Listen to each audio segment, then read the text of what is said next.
If you're in America, you're probably feeling broke, angry, and exhausted. The vibes are cooked. The hottest 2026 accessories are third jobs, fourth roommates, and cortisol. All we have is the Knicks and the World Cup. Everything else is going to fucking hell. Budgeting in America in 2026 is basically survival at this point. 6 hours to make $50. $50!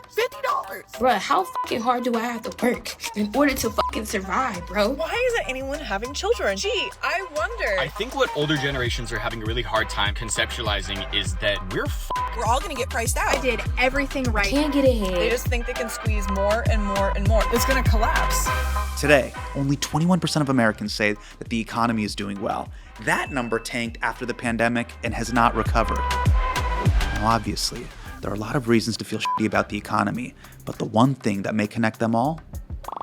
Housing. Homeownership feels increasingly out of reach for many American families. More than 75% of homes across the U.S. are unaffordable for the average household. Since the start of the pandemic, home prices across the country have soared nearly 50%. Today's median price, $416,000. The median age of first-time homebuyer, 40 years old. It's rough out here, folks. Every millennial I know is doom-scrolling Zillow like it's Al Jazeera.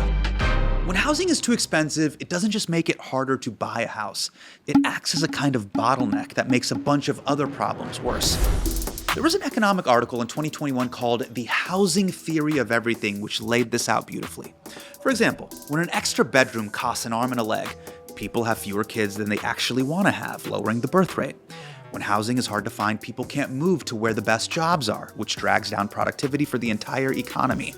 And when housing is really expensive, people are more stressed out, which leads to homelessness, which could lead to addiction and other mental health issues. But maybe the most visible and obvious problem caused by the housing crisis is that it's made the traditional idea of being an adult, having a family, and having a house to put them in unaffordable. So now we have massive wealth inequality between the older generation, the housing haves, and the younger generation, the housing have-nots. Today, baby boomers are just 18% of the population, but they hold 34% of the housing supply. And they don't even need the space, by the way. You got 2 boomers and 5 bedrooms. What are you doing with those 4 extra bedrooms? They're just filled up with goddamn VHS tapes. Not only do the boomers have all the assets, younger people gotta put up with their older relatives shaming them for not working hard enough. My grandpa and I had a conversation the other day that our generation does not work as hard, we don't save properly, and that's why we're complaining about money all the time. You can look them dead in the face, be like, hey, I graduated college and I'm making $50K a year at a mediocre job. I cannot afford a $700,000 house. And they'll just tell you to work harder and that you're lazy. Boomers will say, just work hard and you'll be able to buy a house. When they bought a house, it was $40,000. The economy is not the same. Like, genuinely, they can all die. I cannot wait for them all to fucking die. Whoa, chill. Not all of them need to die for you to get a house. You just need 2, your parents. Now, to be clear, I condemn violence, but the math here is basically correct. The economy isn't the same. You could graduate from high school in 1975, walk directly into a union job, and plunk down a down payment on a house when the average price was only $39,000. Today, that same house would probably be worth 10 times that amount, way outpacing income growth over the same period. There's actually a single number that shows home affordability across time, the ratio of home prices over median household income. That's right, folks, learning fractions wasn't a waste of time. This is what you came to YouTube for, to do math problems that make you angry. So basically, this ratio equals how many years it would take to earn what a house costs. In 1985, it was 3.1. By 2025, it was 4.9. But that's just the average for the country. Here in New York City, that number is 9.5. In San Francisco, it's over 12. At this point, if you can afford a home in San Francisco, you either have rich parents or at some point you signed an NDA from Peter Thiel. As boomers had careers and raised families, their net worth kept rising as their homes got more and more valuable. But while the boomers thrived, people in their 20s struggled just to get by. I'm so fucking tired of life. I can't afford to live here anymore. Why is gas $5 a gallon? I'm fucking stressed out! Job market is a joke. I have no choice but to keep the job I have now. The one that's barely paying my fucking bills. You may have noticed that montage was all women. That's because most men don't vent their frustrations on TikTok. They vent it in LeBron James's comments. Young Americans feel locked out. They feel like the whole system is rigged against them, and understandably, it makes them cynical. When it feels like you can't get ahead playing by the rules, you give up. There was actually an economic paper last year on this titled Giving Up. Now, I didn't read the whole thing. I was like, size 8 font? F it. Close tab. But my researcher told me that it found that as households' perceived probability of attaining home ownership falls, they consume more relative to their wealth and reduce work effort and take on riskier investments. So basically, we have 3 ways to cope: little treats, quiet quitting, and gambling. Let's take the first phenomenon, which some economists call the little treat economy, or treatonomics, which describes how when people can't afford a home or actual therapy, they do retail therapy. It's a TikTok meme. It's called Sweet Little Treat. After all, what difference does it make? There is no future. Daddy wants to feel good today. So get that gourmet cookie, buy yourself a $50 Labubu, or splurge on that coconut chai mix, a bold, warming blend crafted with 100% organic Hasan black tea, whole cardamom, cinnamon, and premium spices. Use code Hasan10 at checkout for 10% off everything on the website. Then we've got quiet quitting, the idea of doing just enough at work and never going above and beyond. Now, there is a question of how wide the quiet quitting phenomenon really is and what its impacts are, but the feeling behind it is real. I am not going to put in a 60-hour work week and pull myself up by my bootstraps for a job that does not care about me as a person. So many people my age are coming to the realization that we're just f***ed. The idea and the notion that we're just able to buy a home in this climate just by putting in some extra hours is outrageous and honestly just so ignorant. This feeling that simply working harder isn't a viable way to build wealth and own a home has led directly to Gen Z cope number 3. Gambling, where at least there's a chance at a big score. You might just hit a lick, even if it's a small chance. So yeah, you may never save up for a down payment with your shitty job, but maybe, just maybe, if you put $100 on a Polymarket bet about whether President Trump will mention tampons in a conversation with Elon Musk, it will get you over the line. I'm not making this up, by the way. That was a literal bet people made on Polymarket over what Trump would say during his X chat with Elon Musk in 2024. And this paid off. The odds were 7%. So anyone making that bet on this crazy-ass conversation made a 14x payout, which caused one user to comment, "Congrats to my tampon bros." We're just f***ed. This is the only bet in history where you should get your legs broke if you win. Now, some people might say this is degenerate behavior. Gambling is haram, or my dad is dead because he owed money to the mob. But you're missing the bigger picture here. Gen Z is so desperate to get ahead that they now see gambling as a legitimate wealth-building tool. The system is broken, it's clearly not working. In fact, a recent poll found that nearly 2/3 of Gen Z and millennials think that the only way to build wealth today is through alternative methods like gambling and crypto, which might be why Gen Z now spends more on gambling than boomers. Although gamblers of all ages are still spending the same amount on therapy. 0. So what's the solution here? Sure, we could expropriate the ruling class, nationalize all land, and euthanize everyone over 75. Or we could just build more houses, which would lower their price. Unfortunately, it's not as simple as it sounds. Part of the problem is you need to build the right housing, affordable housing in the right places, and the right places have spent decades passing laws to make sure that never happens. A lot of neighborhoods have basically banned apartments, townhomes, and duplexes. This is an issue often called NIMBYism, or not in my backyard. Now, it's important to remember that NIMBYs aren't all the same. Lower middle class NIMBYs have most of their wealth tied up in their home, so they don't want more homes to get built because that would lower the value of their home. Remember, they have one primary asset working for them. Their house getting lower in value would shrink their wealth. More wealthy NIMBYs are the kind who will lose their mind if you try to build a duplex next door because they would prefer that you die with roommates than have an afternoon shadow on their begonias. But at the end of the day, homeowners of all types have most of the political power, and they're using that power to prevent more homes from being built. So how do we break out of this cycle? How do we get more people who don't have homes into homes?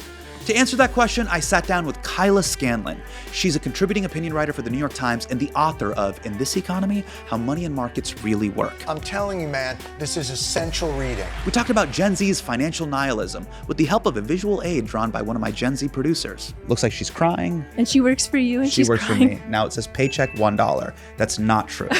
We talked about how the housing crisis is impacting birth rates and if replacing dying Americans with more immigration might be the answer. The Economic Innovation Group had a great paper about high-skilled immigration and like how it can grow the economy. And that'd be great. Yeah, no, it would be. I think it'd be a great replacement.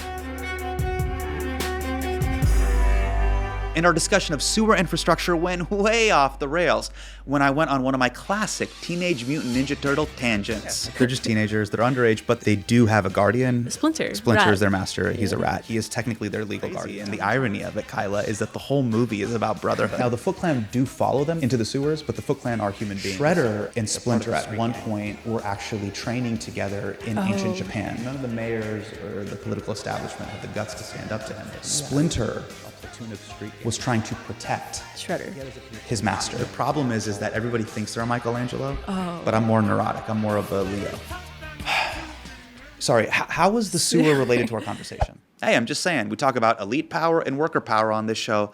Let's not forget about turtle power. Heroes in a half shell, turtle power. Cowabunga. Hurry right away, no delay, stop the day. Make your daddy glad you have had such a lad. Kyla, thank you for joining us on the show. Yeah, thanks for having me. Look, I'm not here to brag, but I'm going to talk your shit for you. You are famous in the economics world for coming up with a term in 2022 called vibecession. Yeah. Now, when I first heard that, I thought it was just a Spotify playlist that you would like queue up at a coffee shop. Okay. What is a vibe session? It's a disconnect between data and sentiment. So it's the idea that the economic data is saying one thing, Yes. and then consumer sentiment is saying another. So that word came about in 2022 during the Biden economy when we were recovering from inflation, from the pandemic. The labor market was strong, the economy was growing, but people felt really, really bad. And so I wanted to understand that disconnect. So I wrote this piece in July of 2022, and it's like really, it's beyond me at this point. Like Treasury Secretary Scott Bessent talks about it. Whoa. For the past year and a half and during the campaign, most of the media said, oh, the economy is great. It's just a vibe session. I don't think he knows that. I was the one who coined it. You know, Jared Bernstein, who is the chair of Biden's Council of Economic Advisors, has done a lot of really great work on the word. He just did a big interview with Paul Krugman on Krugman's Substack about the term. So it has a life beyond it because, you know, sentiment is just, it just hit a record low very recently. And it doesn't quite make sense because economic data is still relatively strong. And so the word now, people will co-opt it and take it to mean that, you know, people shouldn't feel bad about their economic circumstances, but it's really that disconnect. Like, it's not saying that anybody should feel one way or another. It's like, why is this happening? Like, what is the economic data not capturing that people are feeling? So you drew this diagram in 2022 to explain what a vibe session is. I have ADHD, so this hit me on a primal level. Talk to me about what's happening because I see two force fields, me, and then a bunch of concepts I don't understand. So essentially, it's trying to describe the disconnect between the reality described by the economic data and then the sentiment. So the vibes is the short term for sentiment. And so what ends up influencing reality is all of these policy decisions. So the decisions that the Federal Reserve makes, the monetary policy body, the central bank, the decisions that the US government makes, as well as what's happening in manufacturing, as well as what's happening in raw materials, what's happening to gasoline prices, housing, the labor market, and all of that ends up influencing the reality. But one quick channel to get to the vibes is the discourse. So a lot of sentiment is shaped by what people are reading in the news. You know, during the Biden economy, the news was quite negative around, you know, prices, everything was expensive. And so you saw a lot of news stories saying that the economy was bad, despite this economic data being relatively strong. So that's the discourse channel. And then, of course, it all feeds into your narrative that you have for how you experience the world.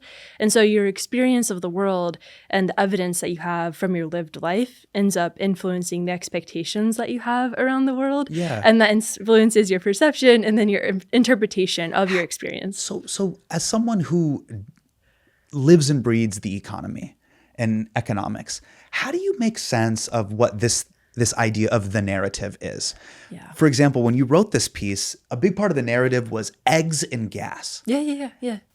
I'll be honest with you, I don't even eat eggs in the morning. But I had to be like, no, this eggs discourse is really, really super important because I'm just reading so much about eggs. I mean, the egg story was really interesting because that ended up being a sort of price gouging story where the egg sellers were raising their prices. Yeah, it was insane. Eggs were like the new Supreme drop where it's just like, hey, these resellers are really, really price gouging the fans of people who want eggs, and they're diehard egg fans.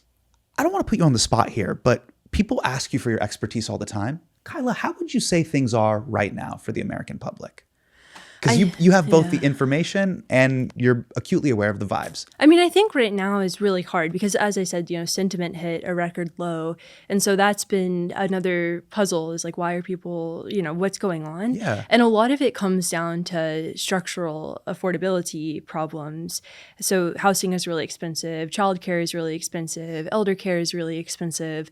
So some of that doesn't quite show up in the economic data. So we have like this affordability issue, and that is really making people feel not great about the economy. I have to listen to the fake news talking about affordability. I've won affordability. A new Reuters Ipsos poll finds 56% disapprove of how the president is handling the cost of living. I hear so much about the word groceries. It's like sort of an old-fashioned word, groceries. But groceries is the word that's the most accurate word. And then we also have this technology aspect where AI is creating a lot of confusion around the labor market, around, are people going to have jobs in 5 to 10 years or even 1 year? Nobody really knows.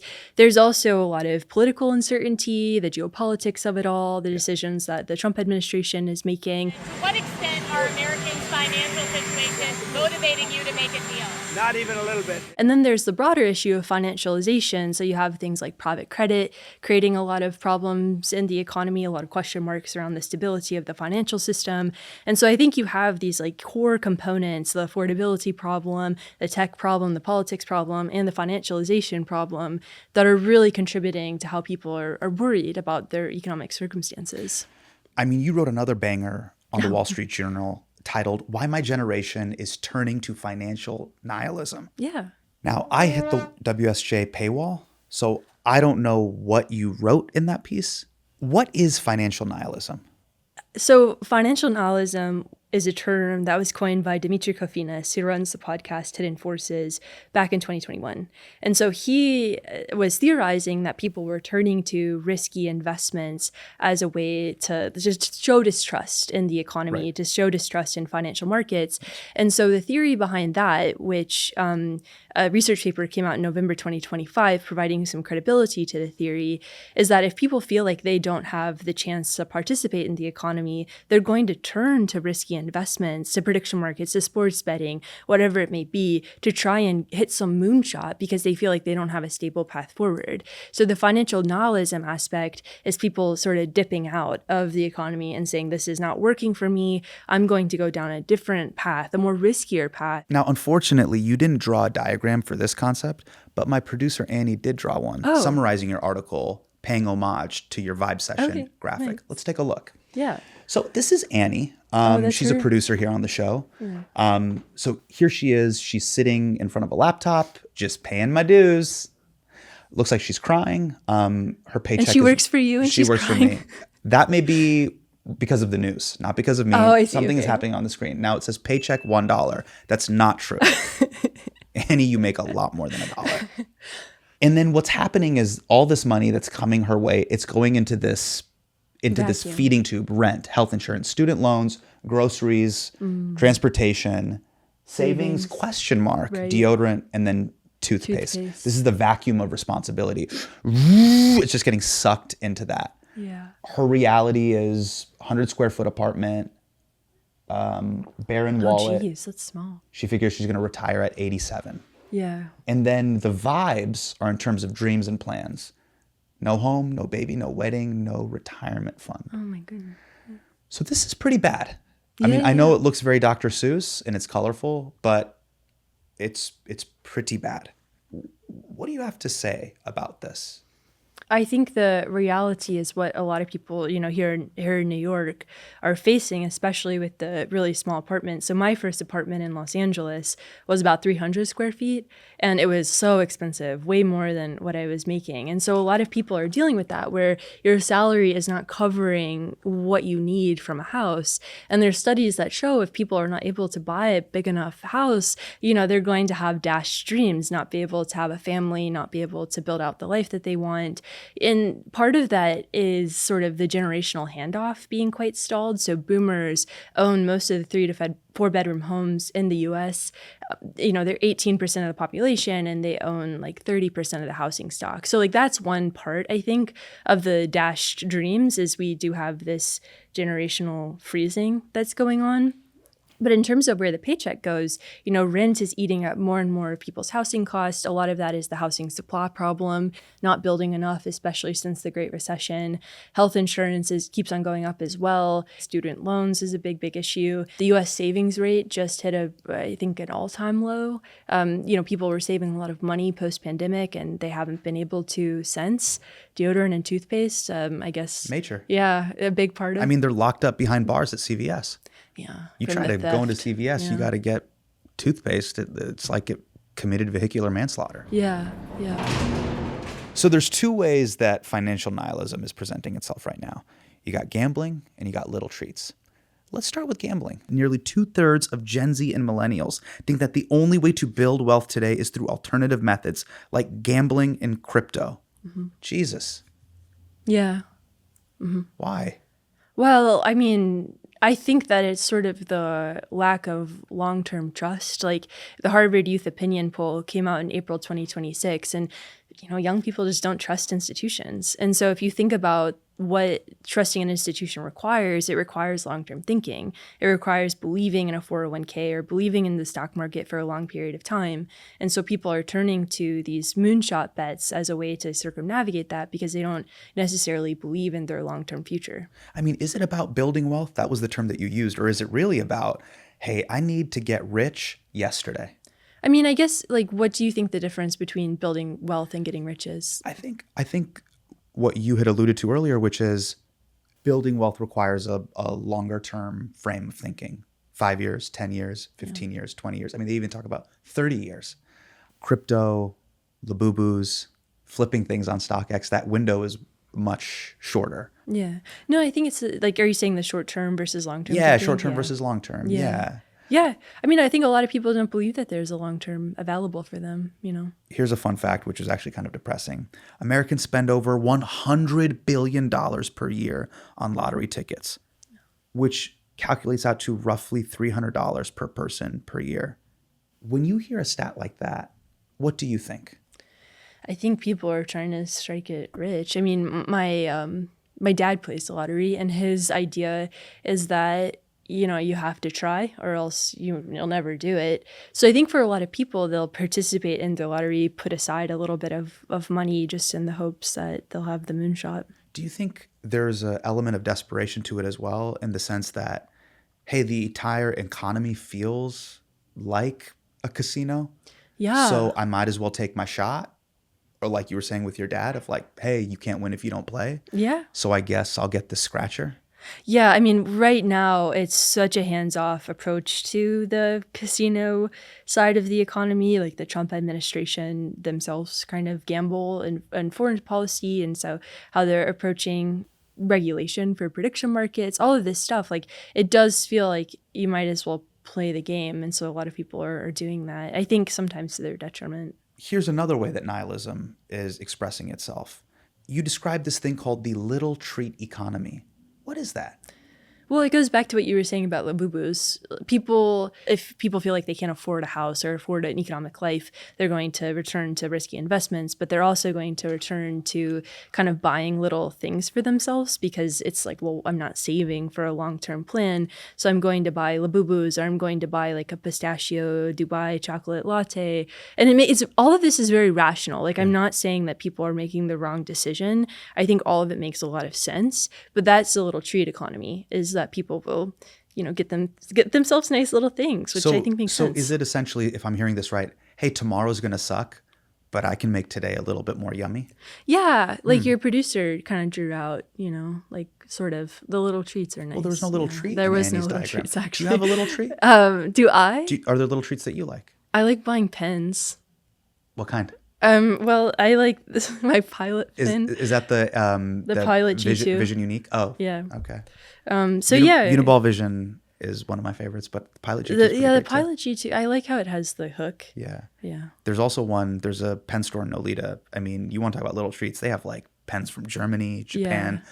It gets pretty pricey. Yeah, there's this one store called Muju, or do you know it? You're talking about I think Muji. Muji. M-U-J-I, right? Yeah. They Is it have a Muji, bunch right? of pens. Yeah. Yeah. Muji, They have a nice set of pens. Yeah, they have a pretty solid collection. So that's what I like to do. That's what you do when you're like, I'm just When gonna I'm go crazy. I'm gonna stressed. drop, $68 on pens right now. Yeah. Okay. Yeah, notebooks. Yeah, I also have little treats too. Sometimes when I get depressed or somebody writes something mean in the comment section, what I like to do is I'll just DoorDash ice cream at 2:00 in the morning, and I'll get a couple pints. Ben and Jerry's. American Dream. Mm. And then what I'll do is I'll eat 3/4 of it. My wife finds out in the morning, and then what I'll do is I'll just blame the children and throw them under the bus. Yeah. And then That's what kids are good for, you know. wipe my hand clean. Blaming them. That's my little treat.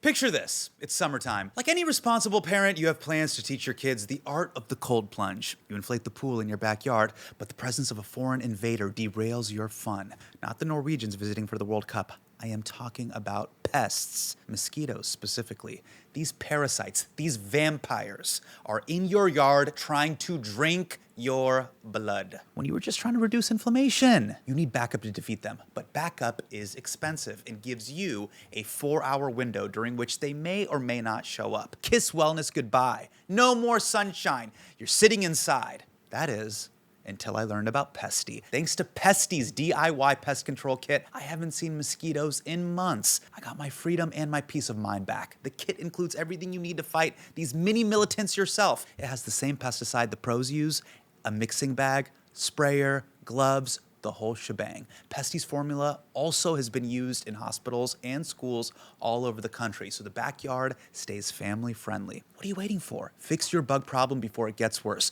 Go to pesty.com/Hasan for an extra 10% off your order today. That's pestie.com/HASAN for an extra 10% off.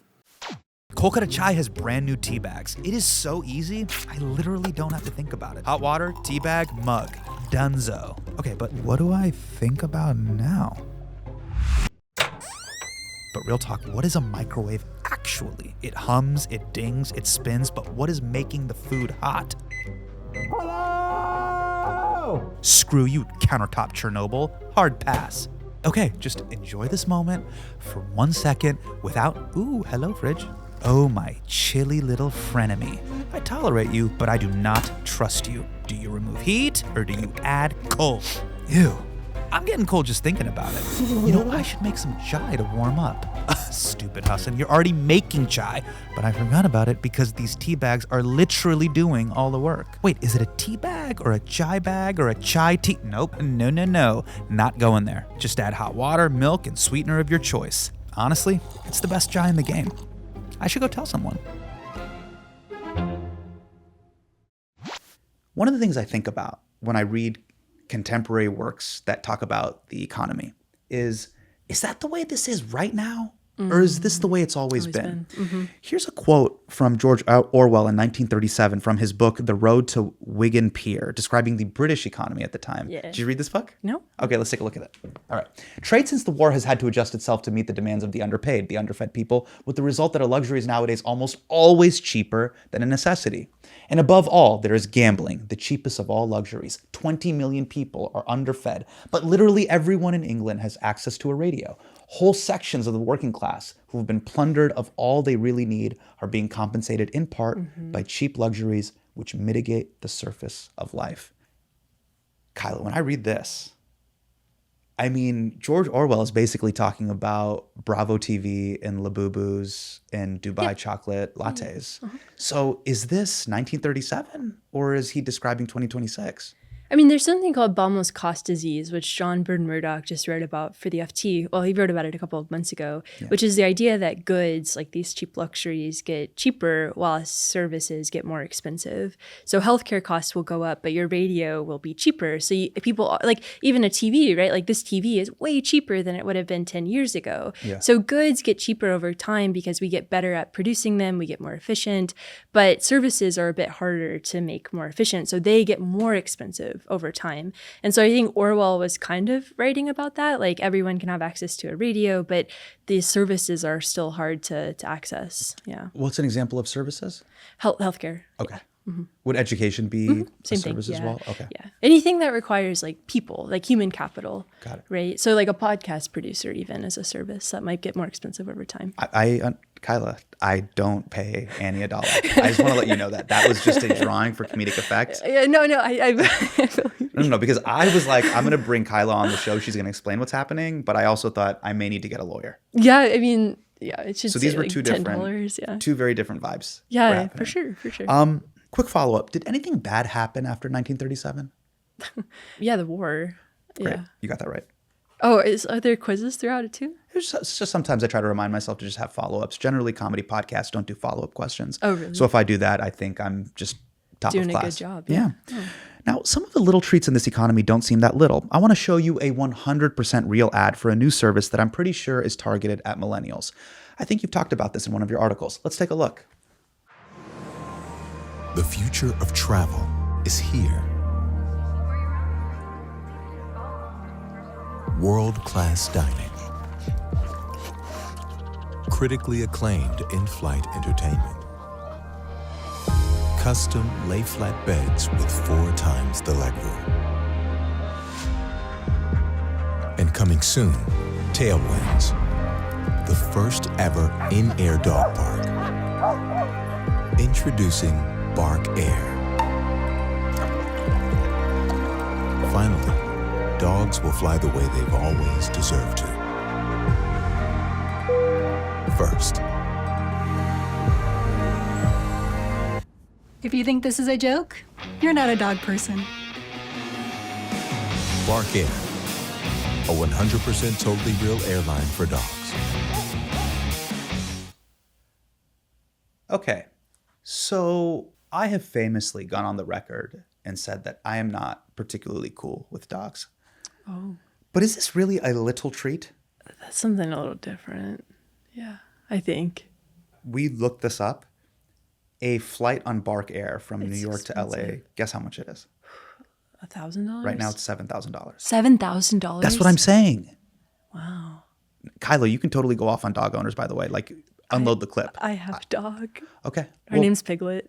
All right. Yeah. That also doesn't kind of make sense because.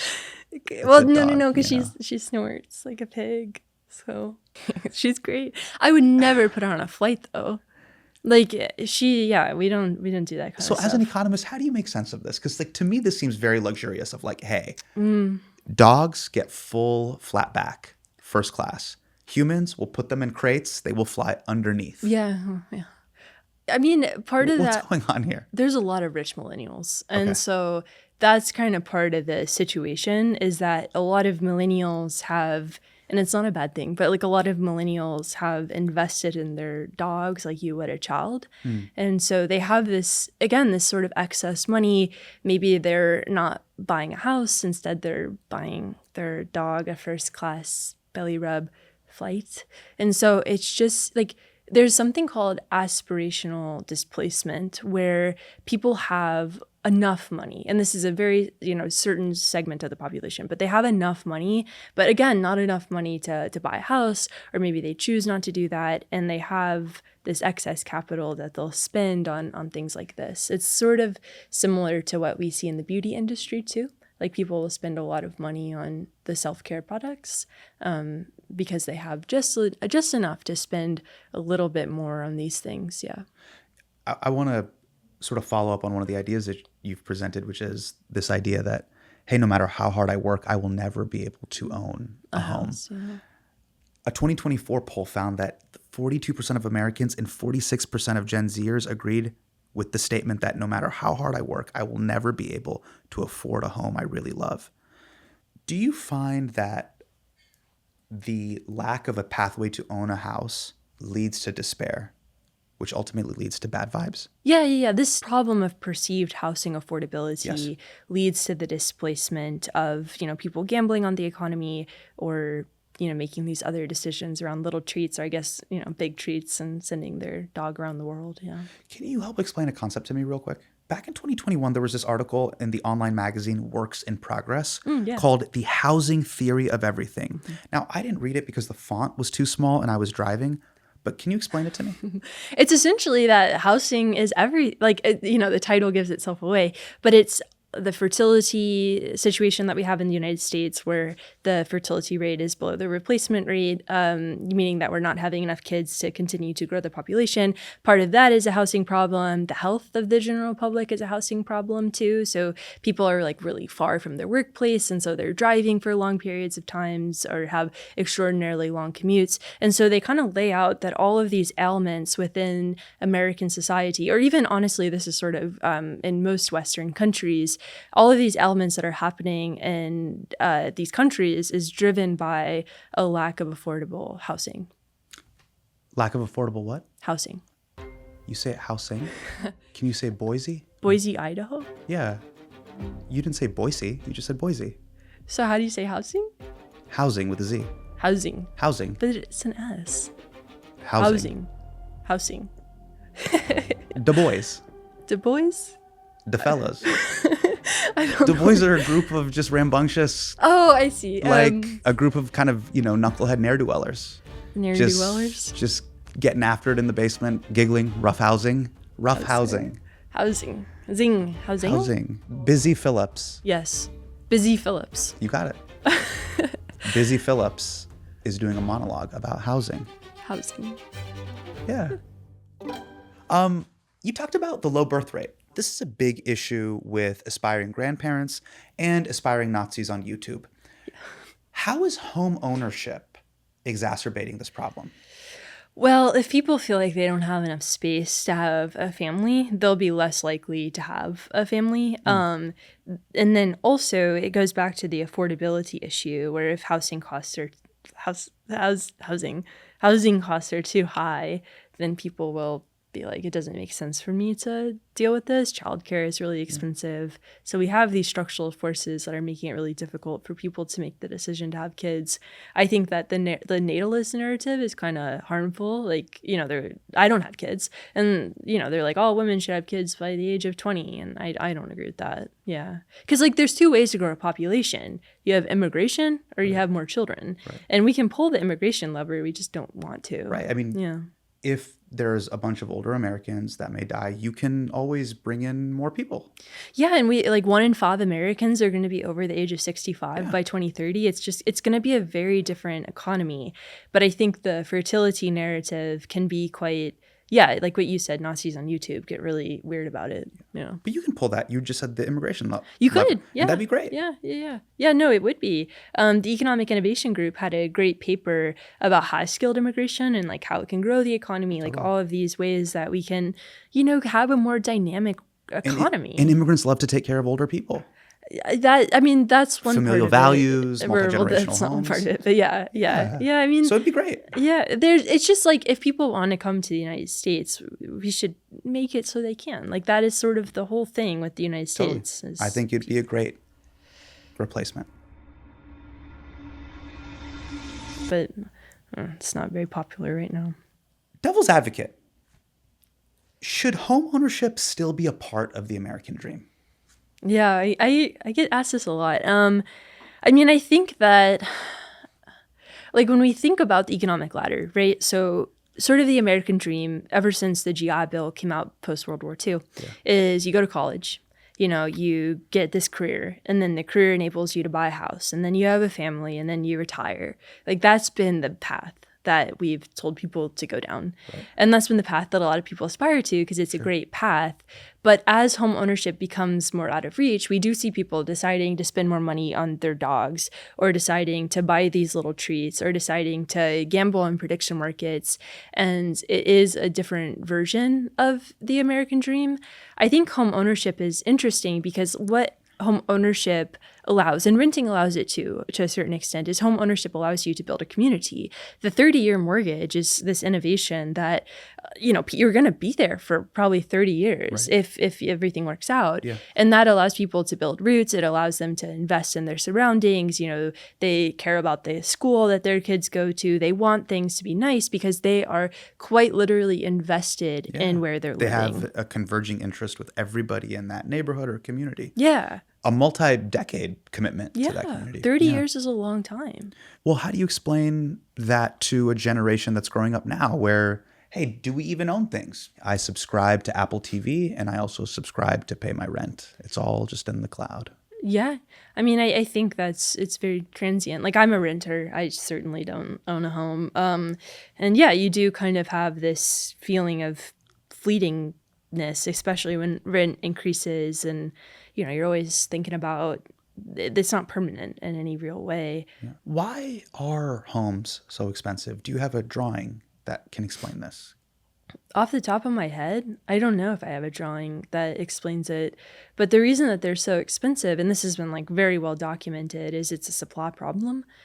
So Wally Adeyemo, who is the former Deputy Secretary of the Treasury in the Biden administration, he was doing a ton of work around housing, and that's one thing that he really hammered home is housing is really a supply problem. It's a zoning issue, right? In Los Angeles, I think it's 95% of LA is zoned single family. So if you think about the constraints that has on building new housing, the apartments, the transitory aspect there, it creates a lot of issues. So you have to have zoning that is that allows for people to build out more housing opportunities so everybody can live in a place that's not as expensive, because it's just basic supply and demand. If you don't have enough housing in places where people want to live, it's going to get more expensive. It's just supply and demand. So speaking of supply, how many more houses do we need to build per year just to keep the prices level? It is somewhere between 1.5 to 3 million. It shifts because housing gets more expensive and stuff, so we have to build even more. One of the things we love here in America is a villain. Someone to be mad at. We can't control what's happening in the world, but you can get mad. Now, both Zoran and Donald Trump and everyone in between agrees that we need to build more houses. I'm in agreement on that. But I've heard so many different villains to blame for this problem. You got house flippers, hedge funds, private equity, foreign investors. That gets crazy. Talk about that here in New York City. Whoa. The countries that people scream out. I'm like, I don't know if this is about private investors or you just have a big problem with Russia. Airbnb. And I think Ezra Klein once blamed Ralph Nader. Who's the villain here? It's just policy, man. It's just it's really, we have... But you got to name names. NIMBYism is a big issue. Who's NIMBY? He's in Congress? Not in my backyard.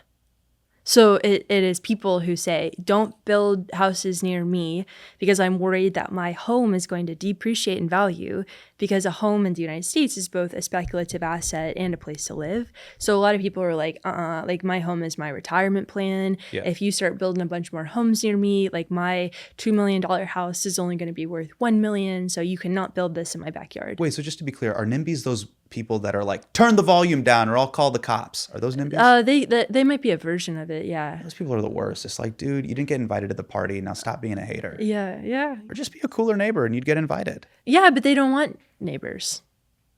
That's the whole NIMBY thing. So what is their core issue? They want to kind of live in a bunker by themselves? What is it about for them? It's the home value.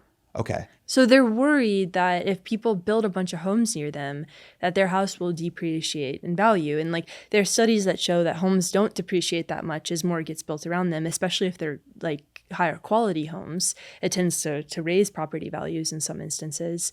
But yeah, a lot of people are just I don't want that. Don't build near me. And so they'll go to the city council meetings, which tend to happen at 10 a.m. on a Tuesday, that people who are desperately needing new housing can't, take off work to go to. Yeah. Yeah.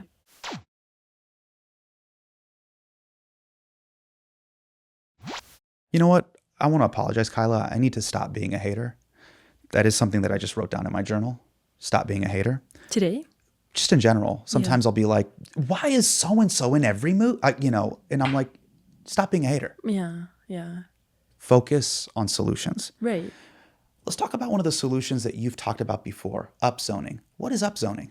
It's essentially you can zone to build more, build higher, build out, not have sidewalk restrictions where you can't build past a certain point. So it's just allowing people to build even more. But the problem with zoning is you can talk all you want about building more housing, but you run into other constraints too. So I was at a New Hampshire housing conference last year, and I had this man come up to me and he was like, listen, I work on sewers. And if you want to build more housing, you're going to have to tap into the sewer system, which is old. Like the Ninja Turtles? Yeah, they where want they us to live like Ninja Turtles? Well, that'd be funny if we can't make people live in sewers, but where they live in the sewer, right?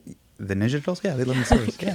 Yeah. Here in New York City. Yeah. They're just teenagers. They're underage, but they do have a guardian. Splinter. Splinter Rat. is their master. He's a rat. He's much older, but he is technically their legal guardian. Donatello, Raphael, Michelangelo, and Leonardo live in the sewers. Yeah. Now, the Foot Clan do follow them down there into the sewers, but the Foot Clan are human beings. They're part of the street gang, but they too are a byproduct of a society that's forgotten them. Shredder is their guardian. Shredder and Splinter at one point were actually training together in ancient Japan. Splinter was trying to protect his master when Shredder was doing some fuck shit. And so he scratched Shredder, which is why he has scratches on his face. This is all established in Teenage Mutant Ninja Turtles 1. The ooze actually goes through the sewage grates. The turtles start growing.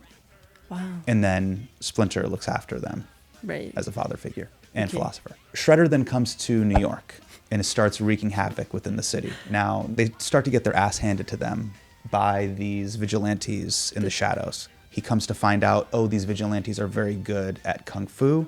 And the vigilantes are the turtles? The turtles. You piece it together. You're totally getting the twist. Okay. The turtles and their hero's journey team up together as brothers to fight and defeat Shredder. Oh, so are they not related? I don't know the 23andMe on the 4 turtles, but they are brothers. And they are the In family heart that they and- choose yeah, in heart. yeah, for sure. Biologically, we don't know.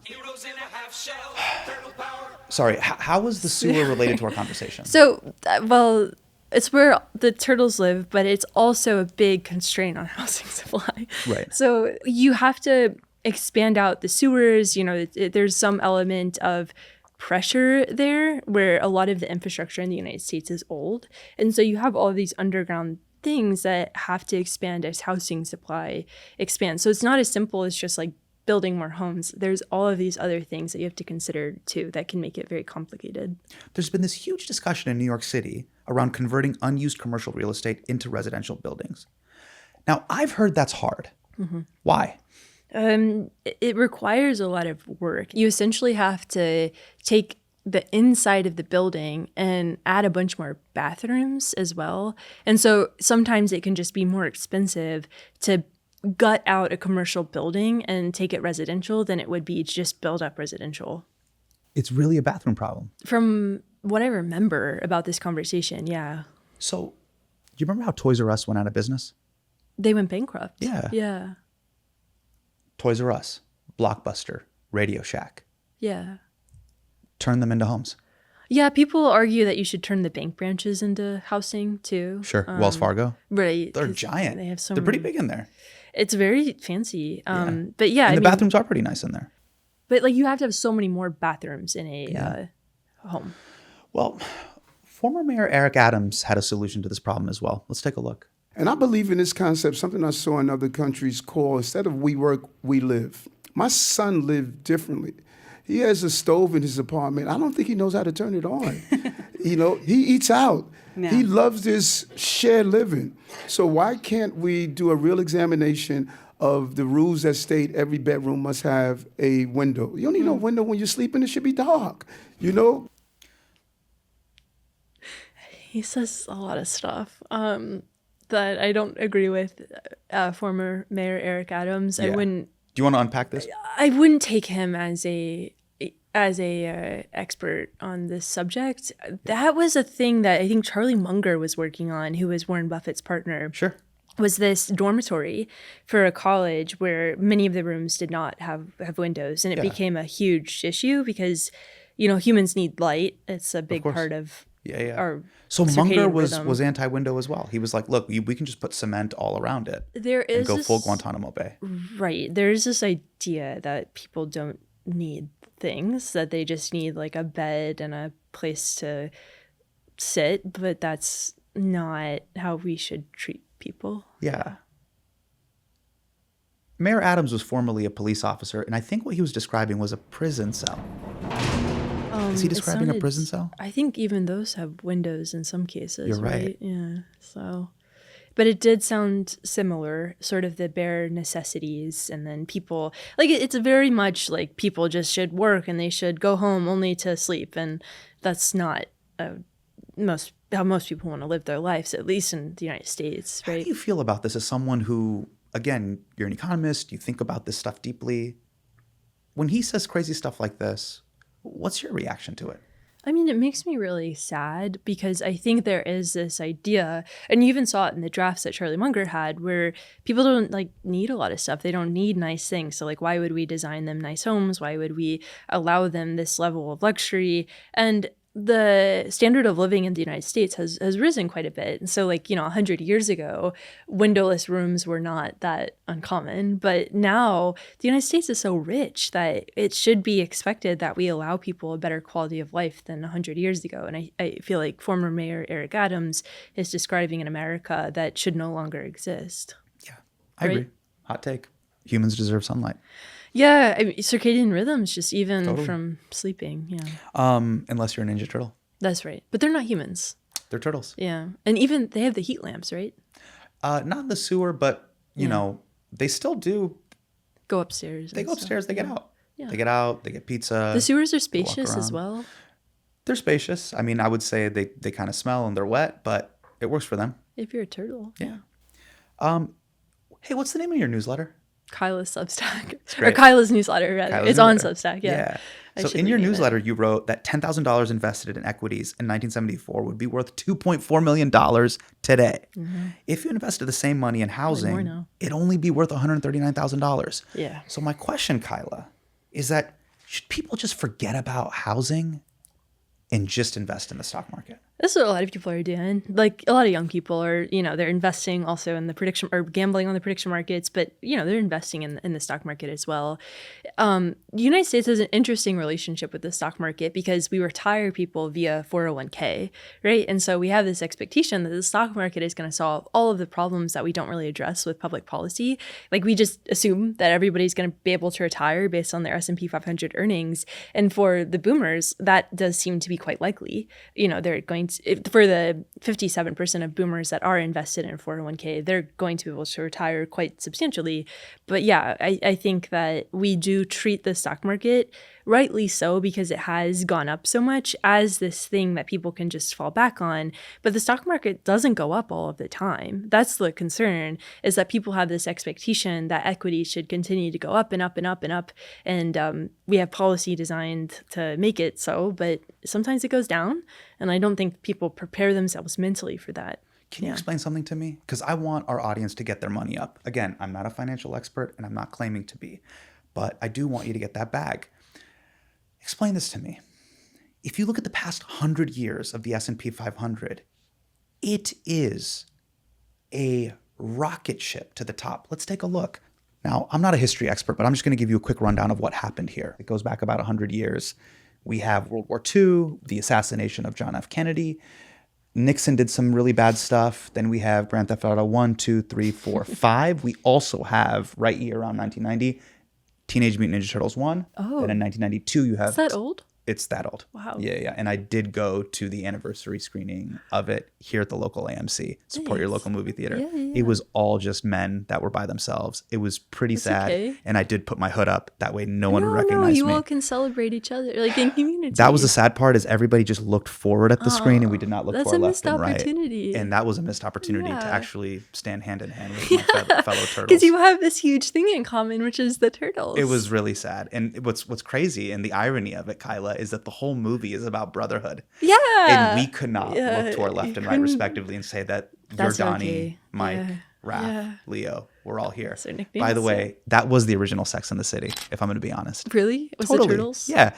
Like the reality is I see myself as a Michelangelo, but I'm not. Oh, what's his dynamic? Mikey's supposed to be fun. He's supposed to be fun. Fun and cool, right? And that's you? No, the problem is that everybody thinks they're a Michelangelo, Oh. but I'm more neurotic. I'm more of a Leo. Basically the Karen of the group. He's always like, Karen. boys. That's him. He's actually saying boys with an S. He's like, boys, focus. And everyone's like, Leo, Okay. kind of hall monitor, Right. turn the volume down. Right. Very much. NIMBY. He's an NIMBY a little bit. Jinx, yeah. So anyways, 1990, that's TMNT 1. Then 1992, you have Secret of the Ooze. And then later you also have Turtles in Time. Don't watch it. So I don't know. This looks like this is the only move. Why wouldn't you invest in the S&P 500? I mean, yeah, I'm not telling anybody not to. I don't give investment advice, and none of this has been investment advice. But I think that it's good to get exposure. And so what I tell people when the stock market comes up is that I invest in it. You know, I put in a certain percentage of my income every month. And when I first was starting my career, that was like $10. And you just try to take advantage of compound interest when you think about the S&P 500, because it goes up 53% of the time. So most of the time it does march to the top. And if you believe in the American experiment, and if you believe in these companies that are building here, you should want some exposure to it. But the thing is, it does have drawdowns. They look very, very small, but like the dot-com bubble, that was a huge drawdown. Like a lot of people were freaking out. 2008, a huge drawdown in the markets. Totally. And so you do have these dips that, you know, it's kind of helpful in this big chart. You do have these dips that are very meaningful during that time, and you can see it continues to march back up. But I think one thing also for people to keep in mind is that we have a very different economy coming toward us with the demographic changes that are happening. 1 in 5 Americans being over the age of 65 is a very different world. In 2020, it was 1 in 6. Yeah. In 1920, it was like 1 in 20. So we have this very different economy that maybe won't be as focused on growth, because it'll be more focused on maintenance, taking care of the older population. The healthcare jobs are very important there. And so that's just one thing to keep in mind. But, you know, the United States has always been number one. And if you believe it will continue to be number one, you should, you know, not investment advice, but it's probably smart to have some exposure there. I mean, you wrote a recent article in the New York Times that's titled, Why the Stock Market Makes No Sense Right Now. Yeah. Why doesn't the stock market make any sense right now? People did that. I got a lot of emails about that article. You got heat, huh? I got some hate, yeah. Because like a lot of people are like, the stock market's like way smarter than you, and and it is. But the idea behind that was that the stock market has always been rescued. So all the dips that we saw in that chart, the stock market had always had the Federal Reserve coming along and saving it. And so right now, the stock market, rationally, there should be some downward pressure if you think about the war, if you think about the higher gasoline costs, if you think about what's happening to consumers and the labor market and higher inflation, and with the Federal Reserve independence threats, like there should be some element of the stock market going down. It doesn't make any sense, Kyla. I mean, the stock market is at an all-time high. I know. But every single one of my friends in the Du Bois group thread wants to put a gun in his mouth. Yeah. What was the type of heat that you were getting when you said the stock market makes no sense? Who are these people in the comments? Well, I mean, it's people who, and rightly so, they're like, the stock market always goes up. It should continue to go up. You don't understand the profitability. And the stock, like I said earlier, the stock market is extraordinarily profitable for some of these companies. And so they're just like, of course it doesn't make sense. It never makes sense. But that's why it continues to go up. So. Okay. You know, I want to give you just kind of full disclosure and kind of peel back some layers here. I spent a lot of time on Reddit and on reddit.com/r/Wall Street Bets. And I don't know if you've seen the meme, everything is priced in. Yeah. But I think you were getting a lot of everything is priced in energy. Let's take a look at that. ZSD99 came in with, don't even ask the question. The answer is yes, it's priced in. You think Amazon will beat the next earnings? That's already priced in. You work at the drive-thru for Mickey D's and found out that the burgers are made of human meat? Priced in. You think insiders don't already know that? The market is an all-powerful, all-encompassing being that knows the very inner workings of your subconscious before you were even born. ... It continues. Know that it has already been priced in, and don't ask such a dumb fucking question again. Now, what do you say to the 21-year-old who wrote this on an air mattress in his apartment? So I made a meme about that a couple of years ago too. I agree with it. Really? Yeah. I mean, it was like a bunch of raccoons worshiping the sun. Like that was my take on it. But I think Wait, that was your everything's priced in meme? So the raccoons are looking at the sun and they just like everything's priced in? Well, yeah, there's a raccoon who is in the sun, and the other raccoons are kind of like bowing down to the sun raccoon. But yeah, I mean, I think what that person is capturing is that the market it will sort of continue marching up. Everything bad that could possibly happen is sort of like the market's Teflon to these things, and historically that's been the case. I don't think it's entirely true, but I think there's some substance. How is that possible though? Like, I just don't get it, Kyla. It's not entirely true. Help this make sense for me, which is just like Trump will say the most insane shit on Truth Social, which can allegedly quote unquote move markets. Something is happening with the Strait of Hormuz. The United States is involved in an illegal war. People are not able to afford groceries or rent, and somehow it's a rip-roaring ride. Stock market's not the economy. So, and I think also the Trump administration has made it very clear that he will do whatever it takes to rescue the stock market. Historically, the Federal Reserve has had to come in and rescue the stock market. That's their job. Well, it's not entirely their job, but like that is part of their mechanism, is making sure the economy and the stock market is stable. And so, the stock market doesn't have to price risk properly all of the time, because there is this idea that, policy will come in and save them. Yeah. People say that the stock market right now is being held up by this AI bubble. What risk is the market and investors currently ignoring in regards to AI? I mean, AI is like really challenging because there is a physical component to it, as well as this sort of like digital impact that it could have on the labor market, which is a very real component. But the physical component is the data center build out. So AI requires an enormous amount of electricity. And so the data centers are already causing higher electricity costs in places like Virginia. And there is also the circular financing aspect where the companies are you really talking about this? Do you not like the... I mean, it's just triggering, Kyla. Austin, can you put up the graphic of the circular financing theory? Look, I tried to read about it, but then this came up. Yeah. And this just reminds me of the inside of a cell. Like, I don't know what in the mitochondria Krebs cycle is happening right now. Kyla, what in the endoplasmic reticulum is happening here? I tried to make sense of this. Please walk me through this. Everybody is buying everybody else's stuff. So everyone is everyone's customer. Yeah, that's kind of what's going on. Wait, so what? Everyone is everyone's customer. So NVIDIA, will buy up, I think it's, so OpenAI will buy up NVIDIA Okay, wait. chips. Just zoom out. So everyone, these are tech companies. Sorry, yeah. Yeah. Sorry. Like, I really, for real, I saw this graphic and I was like, I can't. It's really I a really lot. can't right now.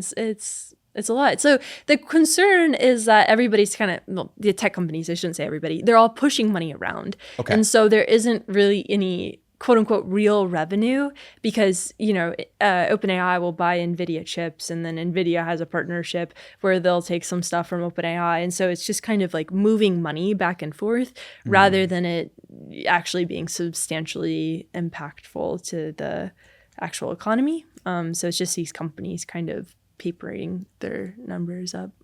Yeah. Sorry, I'm just trying to digest everything. So it sounds like you're describing a pyramid scheme, but this is in a circle. Yeah. So is this a circle scheme? Right. Yeah, it's I guess an Ouroboros might be kind of it's a closed loop that keeps feeding it in upon itself. They're just sort of pushing money back and forth. Does this collapse at some point, or does it, as long as you just keep passing the hot potato of AI bucks, it'll keep itself afloat? Yeah, I mean, there's a paper called After the AI Crash that came out also from the Vanderbilt Policy Accelerator that talks about the circular financing component and the worries that all of this money being tied up in ways that are quite entangled can create the domino effect where if one of those companies goes down, the whole thing goes down. Very similar to, it's not a pyramid scheme, but similar in theory. If you could give any financial advice to people looking for financial advice on Reddit, what would it be? I don't give financial advice, but I think it's just to keep it simple, right? Like, I think a lot of people are losing a lot of money on things like prediction markets. Both the Wall Street Journal and Bloomberg had some pieces come out about, like, I think it's 70% of users of prediction markets lose money. They're most useful for the sharps on the platform, the bots on the platform. You're just kind of being taken for a ride if you decide to go for the moonshot route, which is really sad. So the best thing to do is take advantage of compound interest. Albert Einstein called it the eighth wonder of the world. Just more time in the market beats timing the market. Wait a second. I thought Hulk Hogan was the eighth wonder of the world. The documentary on him is really good on Netflix. Super fascinating. Yeah. I think it's an inside look into the whole American psyche at large. I know. And I appreciate you backing me up here because I've tried to Yeah. bring it up multiple times in our like pitch meetings, and everyone's like, "You're insane." And I'm No, like, WWE is so important. Yeah. Thank you, Kyla. No, I'm so serious. And I truly Yeah. believe both the Hogan documentary. Now, look, Mhm. there is a lot of omission, but in episode 5, I think they gave important critical context to some of his political positions, which I think is important. But I also think the McMahon documentary is so also good. Chris an Smith, incredible, the best. Yeah. an incredible analysis of America, Yeah. geopolitics, Trump. Donald Trump, and where we are in this moment. The great entertainment. Yeah. Totally. Everything is this sort of fabricated version of reality, right? Like we rely so much on narrative in the United States, and WWE is a perfect example of that. Yeah. I have one last documentary that was my holy trinity of the American experience. Do you know which documentary it was? Little America? The Jerry Springer documentary. Oh, I haven't that seen too. that. Oh Yeah. my God. Yeah. Strap in. Okay. It's fantastic. Yeah. Yeah. Jerry Springer. Yep. Last question. Who's your favorite Ninja Turtle? Well, you know, I know Splinter isn't a Ninja Turtle, but I feel like somebody who can provide that guidance to these people who have untapped powers is really cool. So he's my favorite, probably. That is the right answer. Is he a turtle by He's not definition? a turtle. But Okay, that's the but way he's you're a supposed to rat. answer I it. know, but like, he is a rat, but he's so not a rat. Yeah, right? Yeah. Mm-hmm. You pass the test. Okay. Because it's not about the turtles. Right. Really what that question was about it was about having a positive male role model in your life. Yeah. Someone that teaches you through wisdom. Right. Mm-hmm. Splinter is also anti-ageist in the sense that the older you get, you actually have more experience and you do have an important place in society because not only can you practice Kung Fu, sure, for your own heart health, you can teach it to others, which he Right. does for the turtles. Yeah, I think it's important. Like, I feel like we kind of have this sort of isolated approach to everything where people don't want to invest in those that come after them. Yep. And I think if you can pass the knowledge on, we all get a lot better. Yeah. Yeah. Mm-hmm. Shout out to Splinter. Yeah, shout out Splinter. Thank you. Thank you, Kyla. Thanks. Thank Kyla you. Scanlon, ladies and gentlemen. Yay. Awesome. Yeah. Could you hear my stomach growling? That was my tummy. That was my tummy. You've never seen TMNT 1? No, I've never done that. Oh, In fact, it was one of Jim Henson's final films before he passed. He did I didn't know he did Jim journals. Henson did the animatronic.